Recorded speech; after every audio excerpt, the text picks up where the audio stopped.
Hello students, आज हम पढ़ेंगे चैप्टर का नाम है एडमिशन ऑफ पार्टनर। ये चैप्टर हमने पहले ही शुरू कर दिया था, कुछ वीडियोस ऑलरेडी है इसके।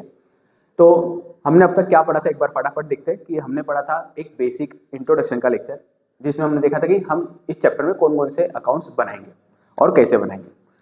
उसके बाद हमारा जो वीडियो था उसमें हमने देखा था कि कौन कौन से रेशो इस चैप्टर में हमको यूज़ करने हैं। उसके बाद हमने देखा था ट्रीटमेंट ऑफ गुडविल, क्योंकि गुडविल का कुछ पैसा नया पार्टनर लेके आता है, कभी कभी नहीं लेके आता है, तो क्या ट्रीटमेंट देना है, उसका इंटरेस्ट क्या होता है, ये सब हमने देखा। आज के वीडियो में हम क्या करेंगे, आज हम सीखेंगे कि जो अमाउंट है गुडविल का, मतलब ट्रीटमेंट ऑफ गुडविल में अमाउंट है अपने पास, लेकिन आज की वीडियो में हम क्या देखेंगे कि वो अमाउंट अगर नहीं दिया है गुडविल का तो वो कैलकुलेट कैसे करना है। ठीक है, तो इसको हमने बोला है कैलकुलेशन ऑफ गुडविल। शुरू करते हैं। एक्चुअल में इसमें देखा जाए तो गुडविल का कैलकुलेट करने के दो मेथड्स हैं, एक है एवरेज प्रॉफिट मेथड और दूसरा है सुपर प्रॉफिट मेथड।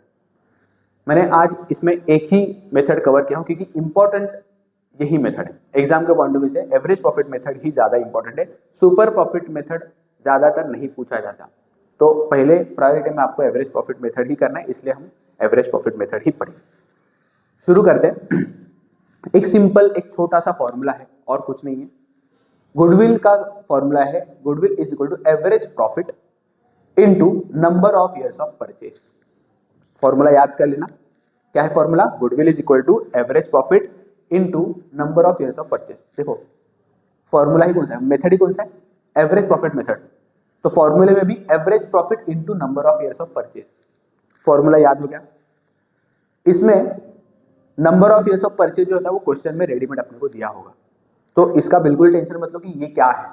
मैं एक्सप्लेन करता हूँ क्या है, पहले हम लोग फॉर्मूला समझ लेते हैं आगे। और एवरेज प्रॉफिट हमको कैलकुलेट करना पड़ेगा। और एवरेज प्रॉफिट कैसे कैलकुलेट करते हैं, तो हमने मैथ्स में पढ़ा है, किसी भी जिसका एवरेज कैसा निकालते हैं, पहले उसका टोटल कर लो, फिर उसको डिवाइडेड बाय उतने नंबर से कर दो, तो वो हमको एवरेज मिल जाएगा। तो सेम यहाँ पे वो इसी करना है। एवरेज प्रॉफिट कैसे मिलेगा, तो उतने साल का प्रॉफिट जितना भी अपने को क्वेश्चन में दिया है डिवाइडेड बाय जितने साल का प्रॉफिट अपने पास है, नंबर ऑफ ईयर्स डिवाइड कर लिया, मिल गया अपने को एवरेज प्रॉफिट। जैसे ही एवरेज प्रॉफिट मिल गया उसको बस हम लोग को फॉर्मूले में डालना है। Number of years of purchase मैंने बोला था कि अपने को ऑलरेडी क्वेश्चन में दिया रहेगा, बस ये दो कैलकुलेशन करके गुडविल का अमाउंट अपने को मिल जाएगा। ठीक है, तो एक एग्जाम्पल लेना आप लोग। उसके पहले मैं आपको क्या बताता हूँ कि ये number of years of purchase होता क्या है।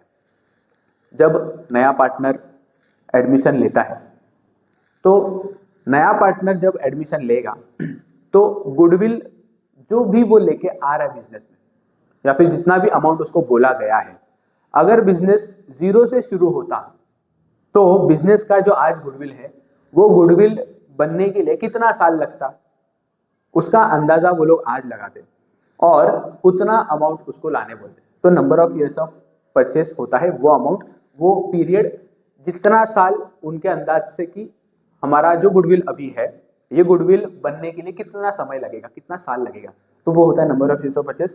वैसे इसको कभी एग्जाम में पूछेंगे नहीं इसका मीनिंग कि क्या होता है, बस मैंने नॉलेज के लिए बता दिया। तो याद रखना average profit into number of years of purchase. Average profit को numbers of years of purchase से मल्टीप्लाई करना, जो कि क्वेश्चन में दिया होगा। एक एग्जाम्पल लेते हैं, समझो हम लोग को क्या किया है, profit loss for the past 4 years are as follows. 4 साल का प्रॉफिट लॉस हमको दिया है, 2016, 17, 18, 19। पहले साल में प्रॉफिट है 1,20,000 का, दूसरे साल में 80,000 का प्रॉफिट है, थर्ड ईयर में देखो 20,000 का लॉस है, और फोर्थ ईयर में फिर से प्रॉफिट है 60,000। और क्या बोला, calculate goodwill at 2 years purchase of average profit. क्या करना है, गुडविल कैलकुलेट कैसा करना है, 2 years purchase of average profit. मैंने बोला था ना number of years of purchase question में गिवन रहेगा, तो कितना है number of years of purchase, तो 2 ईयर्स मतलब 2। तो हमारा यहाँ पे number of years of purchase में आ जाएगा 2। कभी कभी क्वेश्चन में ना ये 2 के बदले, ये जो 2 लिखा है ना, इसके बदले एक वर्ड रहेगा ट्वाइस, ऐसा बोलेंगे, calculate goodwill at twice the average profit. क्या बोलेंगे, calculate goodwill at twice the average profit. तो ट्वाइस बोल रहे मतलब 2 हो गया इसका मीनिंग, तो हमको 2 लिख के दो या तो ट्वाइस लिख के दो, हमको मतलब अब समझ में आ गया कि हमको मल्टीप्लाई करना है एवरेज प्रॉफिट को 2 से। हो सकता है कि कभी कभी हमको ऐसा लिख के दे कि calculate goodwill at thrice the average profit. Thrice मतलब होता है 3। तो ये समझने वाली बात है कि थ्राइस मतलब 3, ट्वाइस मतलब 2। अभी के एग्जाम्पल में हम लोग को क्या बोला है, 2 years of purchase of average profit. तो हम उसी को लेके चलेंगे और एग्जाम्पल सॉल्व करेंगे। तो हमने स्टेप देखा था, ये पूरा इन्फॉर्मेशन अपने को काम आएगा। क्या करना है, सबसे पहले तो अपने को फॉर्मूला पता होना चाहिए। गुडविल का फॉर्मूला क्या है, average profit into number of years of purchase. Average profit पहले निकालना पड़ेगा, डायरेक्ट हम गुडविल नहीं निकाल सकते क्योंकि एवरेज प्रॉफिट अब तक निकाला नहीं है। पहले हम लोग को जो इन्फॉर्मेशन दिया है उससे एवरेज प्रॉफिट निकालना पड़ेगा। तो एवरेज प्रॉफिट देखते कैसा निकलता है। मैंने बोला था कि टोटल प्रॉफिट ले लो पहले। तो ये प्रॉफिट 4 साल का दिया है, 4 साल का अगर हम लोग टोटल करेंगे तो कितना आएगा, ये हम लोग ओरली भी कर सकते हैं। सिंपल कैलकुलेशन देखो, 1,20,000 का प्रॉफिट पहले साल में, दूसरे साल में 80 मतलब 2 लाख हो गया, माइनस 20,000 करो। देखो लॉस है ना, माइनस 20,000, 2 लाख माइनस 20,000 1,80,000 और 1,80,000 प्लस 60,000 ये हो गया 2,40,000। ओरली कर दिया देखो हमने, टोटल प्रॉफिट इज 2,40,000। तो यहाँ पे अगर टोटल प्रॉफिट लिखा है ना, तो ऐसा गलती मत करना कि सिर्फ प्रॉफिट को लेना, इसको नहीं लेना, ऐसा नहीं।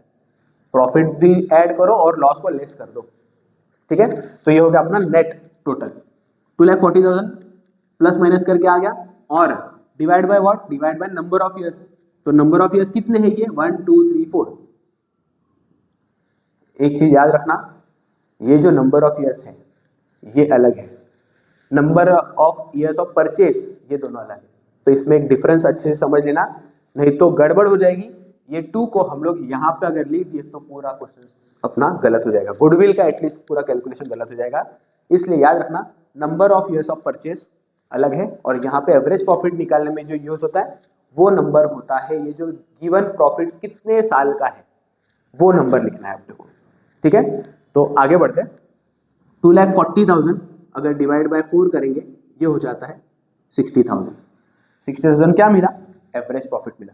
अब हम लोग एवरेज प्रॉफिट को अपने गुडविल के फॉर्मूले में लिख सकते हैं। तो 60,000 इंटू क्या है, number of years of purchase question में दिया हुआ है 2 इंटू 2। तो हो गया, अपना आंसर आ गया। गुडविल का अमाउंट हो गया 1,20,000। इतना सिंपल कैलकुलेशन है, 2 मिनट 5 मिनट का काम है। गुडविल का कैलकुलेशन अगर क्वेश्चन में पूछा है तो पहले गुडविल कैलकुलेट करो, उसके बाद फिर हमने जो पढ़ा था कि ट्रीटमेंट ऑफ गुडविल, फिर इसको डिस्ट्रीब्यूट करना है। फिर रेशो अपने पास होता है ना, ओल्ड रेशो न्यू रेशो, इसको फिर डिस्ट्रीब्यूट करना है अपने को 1,20,000। जो भी रेशो अप्लीकेबल है, रेज गुडविल रेज अगर बोला है तो 1,20,000 को हम लोग ओल्ड रेशो में डिस्ट्रीब्यूट करेंगे। फिर गुडविल राइट ऑफ करना है तो उसमें फिर अपना एक रेशो है वो रेशो में डिस्ट्रीब्यूट करना है। तो क्वेश्चन का जैसा रिक्वायरमेंट रहेगा हमको डिवाइड करना है इसको। ये हो गया अपना रेशो गुडविल का कैलकुलेशन। मैंने बोला था कि second method super profit method है, वो एग्जाम के पॉइंट ऑफ व्यू से ज़्यादा इंपॉर्टेंट नहीं है, इसलिए हमने सिर्फ एवरेज प्रॉफिट मेथड ही पढ़ा, ठीक है।